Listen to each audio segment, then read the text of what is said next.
Olá a todos.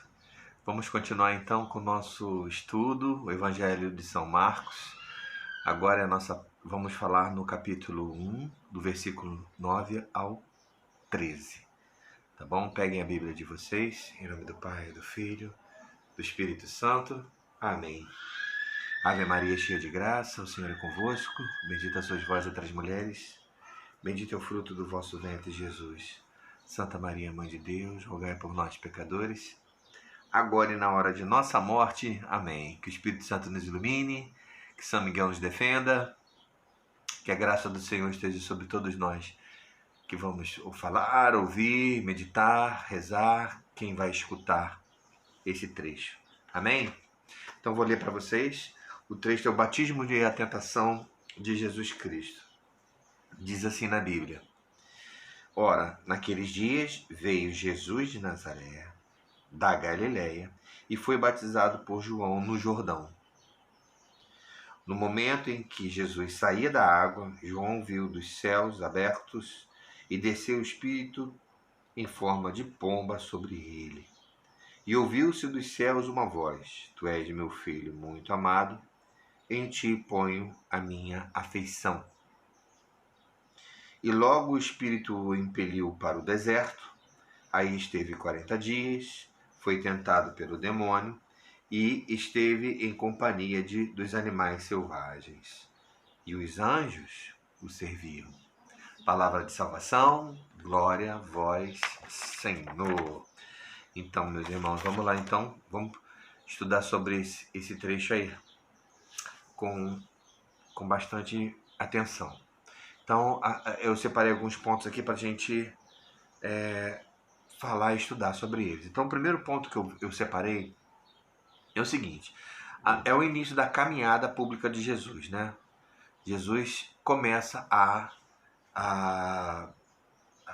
pregar, a ensinar, né? Antes ele estava vivendo ao lado da infância dele, o período em que ele foge para o Egito, o período que ele ajuda seus pais. Não se comenta muito isso na a vida familiar de Jesus, né? A gente tem algumas coisas narradas por São João, pelos outros evangelhos, pelo São Lucas, né? Por São Lucas, desculpa, e mais pelos livros apócrifos que falam alguma coisa. Mas dos 4 evangelhos que são conhecidos na nossa Bíblia, então começa-se a vida pública de Jesus após o batismo. A vida pública dele, ele se manifesta para o mundo. Então, o que é marcante aqui é que a presença da Trindade como um grande testemunho disso. O início da caminhada de Jesus é marcada pela presença do Pai, do Filho e dele, de Jesus, que é o Messias, né? Lembro a vocês que Marcos sempre vai querer dizer, mostrar para nós que Jesus é o Messias, o Filho de Deus, o prometido.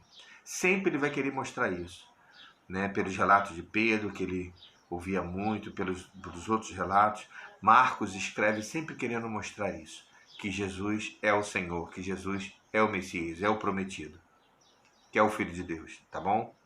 Então, aqui já é uma grande mensagem, né? Por quê? Porque ele mostra a presença do Pai falando, a presença do Espírito Santo em forma espiritual de uma pomba, visível até, né?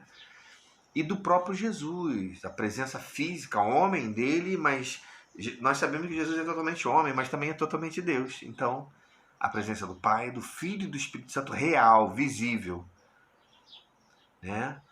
Ali. Então, essa presença visível, até do Espírito Santo ali em forma de uma pomba, assinala o quê? Assinala o começo de uma trajetória, que será marcada justamente pela presença do Espírito Santo em tudo que Jesus faz, assinando embaixo tudo aquilo que o Pai quer, tá bom? Então, é o começo, a palavra-chave aí é começo, o começar de uma caminhada, tá bom? Lá em Atos dos Apóstolos nós vemos também a presença do Espírito Santo em forma de línguas de fogo, lembra? Em Pentecostes, eles viram sobre a cabeça dos apóstolos como se línguas de fogo. Aqui foi a presença do Espírito Santo em forma da pomba. Então o Espírito Santo tem essas coisas. Mas só que aí o interessante é que eles viram, né? Houve o ver. Porque o Espírito você não vê. Né? Então por que viram? Porque para se tornar real, concreto. Que vai acontecer algo maravilhoso. É o início de algo maravilhoso, de um período maravilhoso marcado pelo Espírito Santo. Aqui a marca é a pomba, né? O Espírito Santo vai agir poderosamente em Jesus Cristo, através de Jesus Cristo. Aliás, muito mais do que isso, porque Jesus, ele não recebe o Espírito Santo e se torna filho de Deus, não. Porque Jesus já era Deus antes. Lembra que João fala, João mesmo agora, que João fala, ele é o verbo, ele sempre estava no Pai e tal, então. O Espírito Santo sempre esteve. Jesus, aliás, é a fonte, é conhecido como a fonte do Espírito Santo. A palavra de Deus viva. Então, o que nós entendemos por isso? Que há um início poderoso do que vai acontecer através do Espírito Santo. Em Jesus, nos Evangelhos, na sua vida, e em Atos dos Apóstolos, a partir de Pentecostes, na vida dos apóstolos, pela presença do Espírito Santo, que se revela, né, em línguas de fogo. Isso é muito legal.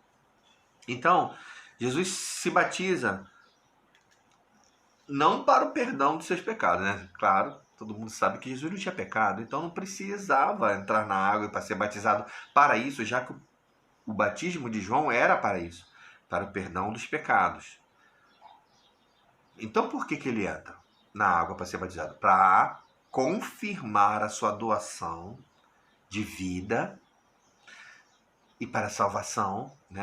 A doação dele de vida, assim, eu inicio uma caminhada de doação de vida que vai culminar na salvação de todos os pecados de todas as pessoas, na remissão dos pecados de todas as pessoas que quiserem, que o aceitarem como Salvador.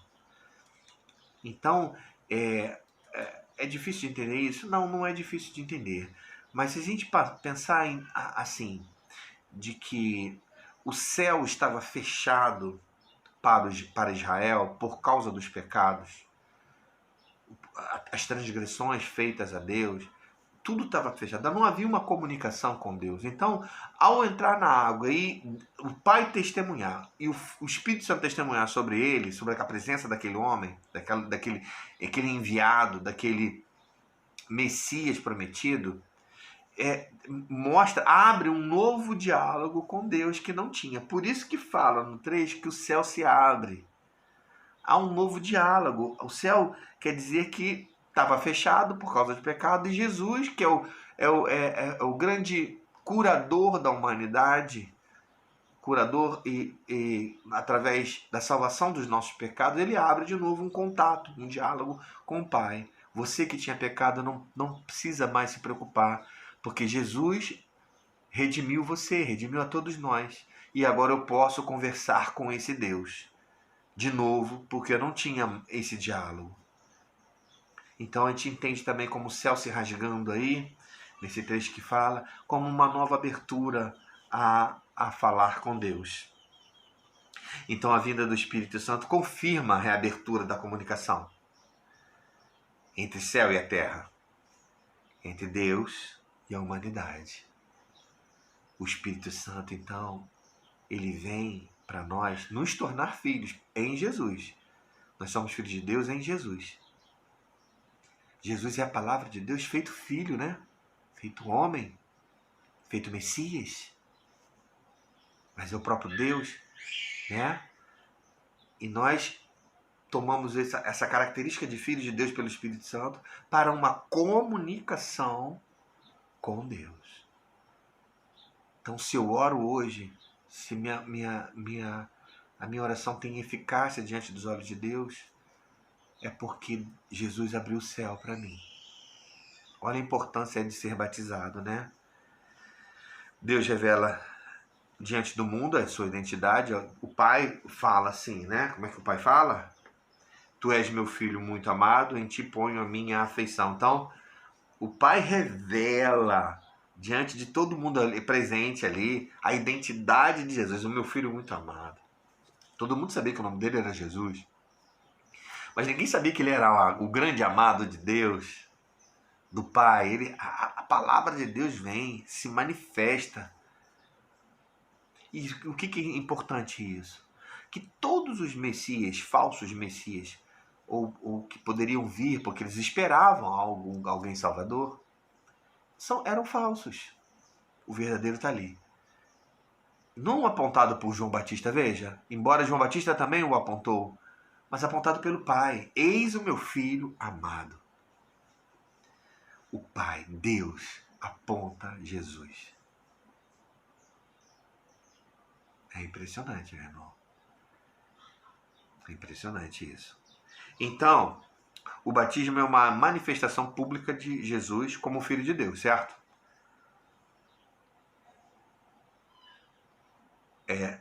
O Messias, então, é ratificado pela presença da Santíssima Trindade. A Trindade fala isso para todos. É um começo. Aí depois o Espírito leva Jesus para o deserto. Né? Aí, de novo, nós voltamos à palavra deserto. Aí, ó, várias vezes nós vamos ter isso em Marcos. E aqui, deserto aqui é o lugar o lugar e o tempo, né, das decisões. O deserto é o lugar da decisão, é o tempo de decisão. Quando você está no deserto, se exige de você uma decisão. Decisões na vida. Você não vai para o deserto para sofrer, para passar para... Não. Existe ali, você é preparado para uma decisão de vida. Certo? E principalmente no sentido espiritual, as decisões são em optar por Deus ou pelo mal. Em ficar em Deus ou tomar caminhos contrários a Deus. Por isso que o deserto é importante aqui levantar que Jesus foi levado pelo Espírito, ele tinha clareza, né? Os outros evangelhos detalham melhor essa presença de Jesus no deserto. Ele fala das 3 tentações do ser, do ter, né? Do ser, ter e acho que é Lucas, acho que é Lucas é que narra melhor por detalhes como que é cada tentação que Jesus passa. Mas o importante aqui é o tempo e o lugar de batalha. Você é provado, é testado em tomar uma decisão de ficar em Deus ou não, de permanecer em Deus ou não, de permanecer com o Espírito que foi te dado no batismo, ou perdê-lo, ou enfraquecê-lo. Cada vez que passamos por provas, nós nos enriquecemos da presença de Deus em nós. Né?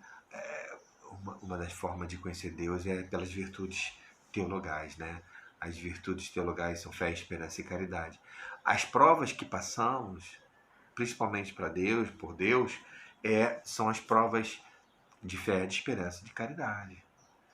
Quando eu sou provado no amor, eu sou provado no acreditar, na fé, eu sou provado na esperança. Então, às vezes não vem assim diretamente, né? O amor, às vezes, ele se esconde através de um perdão, de uma aceitação, né? O acreditar em Deus, às vezes, é não se lançar, né? A esperança, assim, às vezes, ela está mergulhada em paciência, né? A fé também pode ser a renúncia dos medos, renunciar medos, isso é fé. Então, e nós somos provados nessas áreas, né? Em não perdoar, em não aceitar o outro, em agir em deixar as mágoas falar, ó, isso é tudo provas de amor. Em ficar com medo de tudo, em não se lançar em nada, são provas de fé.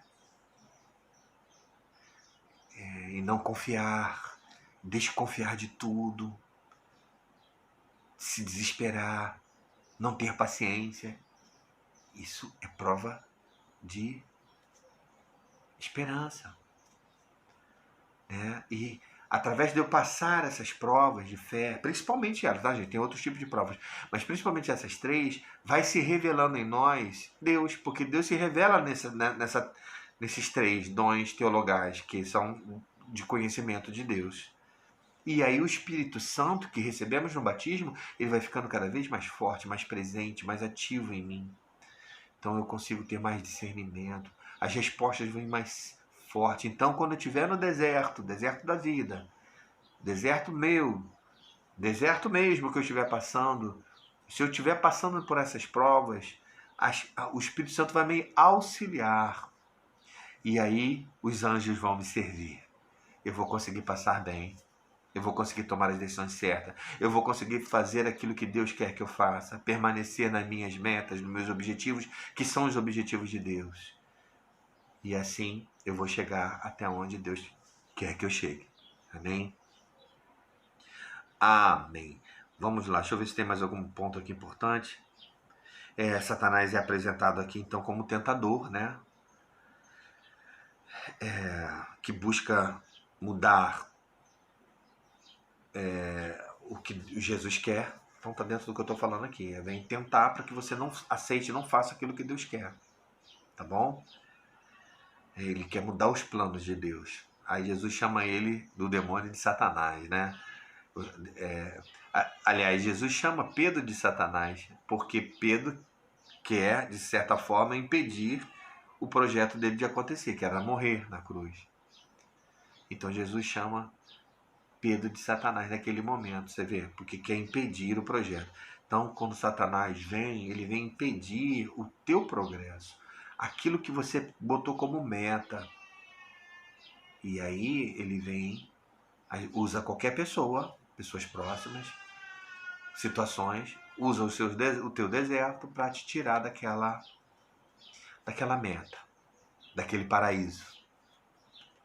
Muitas vezes consegue, muitas vezes nós saímos do paraíso porque aderimos às tentações do mal e saímos do caminho de Deus. Para fechar aqui, eu botei também aqui que deve ser notar aqui 2 tempos diversos do batismo, né? Quando o Salvador o institui, Jesus institui o batismo, esse sacramento, quando ele entra na água para ser batizado por João. Quando ele entra na água, ele institui isso como algo dele, do cristianismo. E ele dá, nesse momento que ele entra na água, Jesus dá à água o poder de santificar as coisas. Então, uma água benta tem o poder de santificar as coisas, por causa que Jesus entrou naquela água e fez isso. A água é símbolo do batismo, poder de santificar as coisas. O que isso tem de importância para nós? Uma água benta, por exemplo, ele pode santificar lugares que possam ter demônios, presenças ruins, acontecimentos ruins. Ele pode limpar o local.